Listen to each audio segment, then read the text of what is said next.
Hello friends, मैं हूं संजय संख्यान और आप देख रहे हैं एचपी नोटिफिकेशंस बाय संख्यान। दोस्तों, आज मैं हिमाचल प्रदेश के गवर्नमेंट एम्प्लॉइज़ की थोड़ी सी उनके जो सर्विस मैटर है उस पर डिस्कस करने की कोशिश करूंगा कि अपॉइंटमेंट कैसे होती है और उनकी जो सीनियरिटी है कैसे फिक्सेशन होती है। और इसके साथ साथ हम डिस्कस करेंगे कभी किसी गवर्नमेंट एम्प्लॉइज़ की प्रमोशन होनी है तो उसके लिए क्या क्या फॉर्मेलिटी रहती है और किसी गवर्नमेंट एम्प्लॉइज़ की हम प्रमोशन कैसे करते हैं। तो देखिए, इसके बारे में डिटेल में जानने से पहले थोड़ा सा आपको ओवरव्यू छोटी छोटी चीज़ें समझनी पड़ेंगी।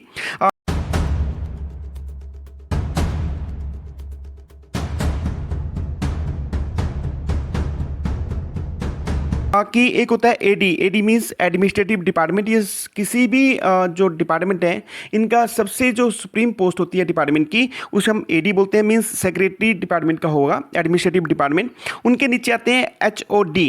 HOD means head of the department. ये वो पोस्ट है जिसे हम डायरेक्टर बोलते हैं या किसी भी डिपार्टमेंट का ये बेसिकली जो डायरेक्टर लेवल का जो मुख्य होता है। और ये एक भी हो सकते हैं या किसी सेक्रेटरी के अंडर 2 या 3 या 4 के करीब एचओडी हो सकते हैं। जैसे मैं अगर एग्जांपल दूं तो जो सेक्रेटरी हेल्थ है उनके नीचे आगे 5 एचओडी हैं। मींस 5 डायरेक्टर हैं जो अलग अलग हैं।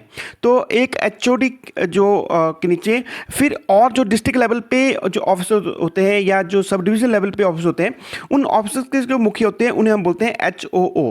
Means head of the office. तो एचओडी के नीचे कई जो है वो हेड ऑफ द ऑफिस हो सकते हैं। जैसे मान लीजिए मैं अभी एग्जांपल दे रहा था कि ये सेक्रेटरी हेल्थ हुए तो सेक्रेटरी हेल्थ के नीचे आगे क्या होगा कि डिफरेंट उनके पास 5 जो है वो एचओडी है। अब एक एचओडी जो है means head of the department health के जो हैं तो उनके अंडर आपको होता है आगे डिस्ट्रिक्ट लेवल के जो सीएम ऑफिसर्स हैं वो हुए या उनके पास बीएमओ ऑफिस के जो हेड हैं वो ये सारे जितने भी ऑफिसर्स हैं इनको हम बोलते हैं हेड ऑफ द ऑफिस। तो उसके साथ साथ अब क्या किसी गवर्नमेंट एम्प्लॉइज की अपॉइंटमेंट करनी है तो क्या सारी की सारी पावरें एडमिनिस्ट्रेटिव डिपार्टमेंट मींस सेक्रेटरी के पास वेस्टेड होती हैं या एचओडी के पास होती हैं या हेड ऑफ द ऑफिस के ऊपर होती हैं। ये जो पावरें बेस्ट होती हैं ये डिपेंड करता है कि पोस्ट की क्लासिफिकेशन क्या है, क्या क्लास 1 है, क्लास 2 है, क्लास 3 है, क्लास 4 है। अभी मैं आपको बताना चाहूँगा कि ये जो अभी 6 पे कमीशन हिमाचल प्रदेश में इंट्रोड्यूस हुआ है, अब क्लास 1, क्लास 2, क्लास 3, क्लास 4 जो कैटेगरी थी वो चेंज हो गई है। अब हम बोलते हैं group A, group B, group C और ग्रुप डी। तो ये डिपेंड करेगा कि अपॉइंटिंग अथॉरिटी कौन है, ये कि किस ग्रुप की जो एम्प्लॉइज़ हैं उसकी अपॉइंटमेंट की जानी है। तो अपॉइंटिंग अथॉरिटी को अगर मैं थोड़ा सा आपको डिस्कस करने की कोशिश करूं, अपॉइंटिंग अथॉरिटी वो अथॉरिटी होती है जो एम्पावर्ड है, जिनको पावर डेलीगेटेड की गई है किसकी, उनके जो गवर्नमेंट एम्प्लॉइज हैं उनको अपॉइंट करने की। तो ये तो आप समझ गए कि अपॉइंटिंग अथॉरिटी ही किसी गवर्नमेंट एम्प्लॉइज की जो है वो अपॉइंटमेंट करेगी। तो अपॉइंटमेंट किस चीज़ की करेगी, तो एक और टर्म साथ में आती है कैडर स्ट्रेंथ।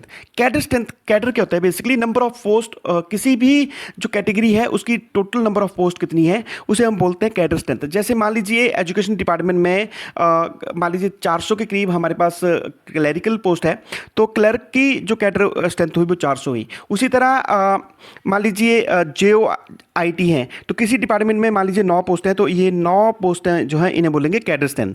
इसी तरह जूनियर असिस्टेंट की मान लीजिए 5 है, सुपरिटेंडेंट की 3 है, सुपरिटेंडेंट ग्रेड 1 की 1 है। तो ये जो है ये जो है clerk, JOIT, junior assistant, superintendent या सुपरिटेंडेंट ग्रेड 1, इसे हम बोलेंगे कैडर। और ये जो पोस्टें मैंने यहाँ बताई है मान लीजिए क्लर्क की 10 है तो ये जो 10 है ये कैडर स्ट्रेंथ होती है। तो इतना आप समझ गए कि अपॉइंटिंग अथॉरिटी क्या है, कैडर क्या होता है, कैडर स्ट्रेंथ क्या होता है, ये भी आप समझ गए। उसके बाद हम देखते हैं किसी भी गवर्नमेंट एम्प्लॉइज को अगर अपॉइंटमेंट की जानी है तो उसके लिए हर कैटेगरी के जो भी एक पोस्ट है या जो एक कैडर है उसके R&P रूल बने होते हैं। R&P रूल क्या होते हैं, रिक्रूटमेंट एंड प्रमोशन रूल। ये रिक्रूटमेंट और प्रमोशन रूल क्या है, आप टर्म से ही समझ गए होंगे कि गवर्नमेंट एम्प्लॉइज़ की रिक्रूटमेंट के लिए और उसकी बाद में प्रमोशन करने के लिए कुछ रूल्स बने होते हैं। तो हर जितने भी कैडर हैं हर कैडर का या हर पोस्ट का जो एक R&P रूल बना होता है उसी के हिसाब से उसकी अपॉइंटमेंट होती है और उसी के हिसाब से उसकी जो है वो आगे प्रमोशन होती है। तो सबसे पहले हम बात करते हैं रिक्रूटमेंट। तो रिक्रूटमेंट के जो R&P रूल में जो रिक्रूटमेंट वर्ड आता है तो मीन्स किसी भी पोस्ट या मान लीजिए मैं एग्जाम्पल दे रहा हूँ कि क्लर्क है या कंस्टेबल है तो उसके R&P रूल बने होंगे। तो R&P रूल में रिक्रूटमेंट में उसमें क्या बताया होगा कि मिनिमम उसकी जो एज है, जब एंट्री करनी है उसने सर्विस में अपॉइंटमेंट होनी है, तो मिनिमम एज कितनी है और मैक्सिमम एज क्या है वो इसमें रिक्रूटमेंट रूल में बताया होता है। उसके बाद बताया होता है रिक्रूटमेंट आरएनपी रूल में कि मिनिमम क्वालिफिकेशन क्या है। मान लीजिए क्लर्क के लिए +2 है, या और अगर सीनियर असिस्टेंट है मान लीजिए तो उसके लिए ग्रेजुएशन है। मैं एग्जांपल दे रहा हूँ, कुछ पोस्टों के लिए पोस्ट ग्रेजुएशन चाहिए होती है, टीजीटी मेडिकल के लिए चाहिए तो उसके लिए ग्रेजुएशन चाहिए, और उसके साथ साथ कुछ एडिशनल क्वालिफिकेशन भी चाहिए होती है। मान लीजिए टैट मान लीजिए, या फिर कंप्यूटर के लिए साथ में कंप्यूटर कोर्स होना चाहिए। और तो ये एडिशनल क्वालिफिकेशन भी इसमें लिखा होता है कि क्या है। और साथ में mode of recruitment, mode of recruitment का मतलब ये है कि इस कर्मचारी की अपॉइंटमेंट कैसे होगी, क्या डायरेक्ट रिक्रूटमेंट होगी या फिर इसकी जो अपॉइंटमेंट है वो कॉन्ट्रैक्ट बेस पे होगी। तो ये सारे का सारा जो है वो रिक्रूटमेंट एंड प्रमोशन के जो रूल हैं उसमें स्पेसिफाई किया होगा। देखो एक चीज़ मैं आपको बताने की कोशिश करूंगा, अगर रिक्रूटमेंट में जो आरएनपी रूल में लिखा है कि जो एज है 45 से ज़्यादा नहीं होनी चाहिए, तो फिर 45 से ज़्यादा अगर एज होगी तो उस पोस्ट पे कर्मचारी की अपॉइंटमेंट नहीं हो सकती। और क्वालिफिकेशन मान लीजिए लिखा है +2 है, तो +2 से कम कोई कर्मचारी है उसकी अपॉइंटमेंट उस पोस्ट पे नहीं, हायर क्वालिफिकेशन है तो उस पर जो उसकी पोस्ट अपॉइंटमेंट हो सकती है। तो इतना आप समझ गए कि रिक्रूटमेंट मीन्स इससे जो बेसिक 4-5 चीज़ें हैं रिक्रूटमेंट के लिए वो इसमें बताई होती हैं। अगली आती है हमारे पास कैटेगरी ऑफ द पोस्ट या क्लासिफिकेशन ऑफ द पोस्ट। जब ये अभी मैं बात कर रहा था, क्योंकि किसी भी कर्मचारी की अपॉइंटमेंट करनी है तो अलग अलग अपॉइंटिंग अथॉरिटी होती है, वो डिपेंड करती है कि उसकी कैटेगरी ऑफ द पोस्ट क्या है, मीन्स उसकी क्लासिफिकेशन क्या है। क्या वो ग्रुप ए है? ग्रुप ए मीन्स पहले जब हम क्लास 1 बोलते थे उसे 6 पे कमीशन में हम बोलते हैं ग्रुप ए। जो क्लास 2 एम्प्लॉइज़ थे पहले उन्हें हम बोलते हैं ग्रुप बी। जो क्लास 3 एम्प्लॉइज़ होते थे उन्हें हम बोलते हैं ग्रुप सी, और जो क्लास डी एम्प्लॉइज़ हैं उन्हें हम बोलते हैं ग्रुप डी। तो ये कौन जैसे एडी, एचओडी या हेड ऑफ द ऑफिस जो पहले मैंने आपके साथ डिस्कस किया, इनमें से ये जो कर्मचारी किसी की अपॉइंटमेंट करनी है कौन करेगा, तो उसके लिए जो अपॉइंटिंग अथॉरिटी है वो डिसाइड करेगी कि ग्रुप ए कर्मचारी की अपॉइंटमेंट होनी है, ग्रुप बी की होनी है, ग्रुप सी की होनी है, या ग्रुप डी की होंगी। तो आप इतना थोड़ा थोड़ा समझ गए कि छोटी छोटी टर्म, क्योंकि ये थोड़ा जब तक आपको टर्म क्लियर नहीं होगी तब तक आप इस कंसेप्ट को नहीं समझ पाएंगे। तो अगली बात आती है कि देखिए ये तो हम समझ गए कि group A, group B, group C, group D category की कुछ पोस्टें होंगी जिनके लिए अपॉइंटमेंट की जानी है। तो इनकी अपॉइंटमेंट कौन करता है? देखो डिपार्टमेंट कभी भी डायरेक्ट जो है वो अपॉइंटमेंट नहीं करता क्लास 1, क्लास 2, क्लास 3 पोस्ट की। हालांकि क्लास 4 पोस्ट की डिपार्टमेंट जो वो अपने लेवल पे ही अपॉइंटमेंट करता है। तो एक रिक्रूटमेंट एजेंसीज होती हैं। रिक्रूटमेंट एजेंसीज कौन सी हैं? जैसे HP public service commission, Himachal Pradesh public service commission जो शिमला में है, ये जो अपॉइंटमेंट करेगा ये करता है ग्रुप ए और ग्रुप बी कैटेगरी की। ओके, तो मीन्स जो क्लास 1, क्लास 2 जो पोस्टें होती थी जो पहले, जिन्हें हम अब ग्रुप ए और ग्रुप बी बोलते हैं, उनकी अपॉइंटमेंट जो होगी वो शिमला के जो पब्लिक सर्विस कमीशन है वहीं से होगी।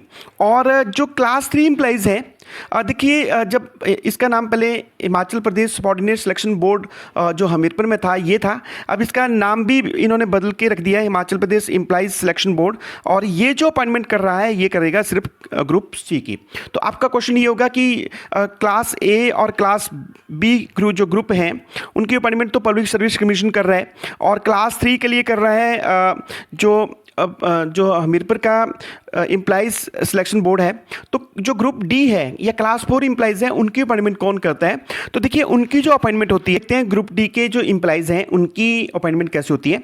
तो देखिए उनके लिए ना पब्लिक सर्विस कमीशन अपॉइंटमेंट करता है, ना ही जो हमीरपुर का जो सिलेक्शन बोर्ड है वो अपॉइंटमेंट करता है। इसकी अपॉइंटमेंट डिपार्टमेंट के द्वारा डायरेक्टली की जाती है। कमेटी कंस्टिट्यूट होती है। कमेटी क्या करती है? पहले गवर्नमेंट एम्प्लॉइज को पार्ट टाइम अपॉइंटमेंट करती है, उसके बाद कुछ टाइम बाद उनको डेली बेसिस में कन्वर्ट करते हैं, और डेली बेसिस के बाद जो उनको कुछ टाइम के बाद जब उनको रेगुलर अपॉइंटमेंट हो जाती है। तो ये क्या टाइम है? देखिए ये टाइम डिपेंड करता है गवर्नमेंट की पॉलिसीज़ के ऊपर। कभी बात हम देखते हैं सीनियोरिटी। मान लीजिए गवर्नमेंट एम्प्लॉइज़ की ये जो रिक्रूटमेंट एजेंसीज हैं इन्होंने अपॉइंटमेंट कर दी, अपॉइंटमेंट होगी, उसके बाद गवर्नमेंट एम्प्लॉइज़ को करना पड़ता है ज्वाइन अपने डिपार्टमेंट में। ज्वाइन के साथ साथ उसको देखिए 2-3 एसेंशियल डॉक्यूमेंट होते हैं, जैसे बिजनेस क्लियरेंस सर्टिफिकेट या करेक्टर सर्टिफिकेट बोल लीजिए, हेल्थ मेडिकल सर्टिफिकेट जमा कराना पड़ता है, बोनाफाइड सर्टिफिकेट जमा कराने पड़ते हैं। ये कुछ एक जो क्वालिफिकेशन से रिलेटेड डॉक्यूमेंट है वो गवर्नमेंट प्राइज उनको लेके जब वो अपने ऑप्स में ज्वाइन करते हैं।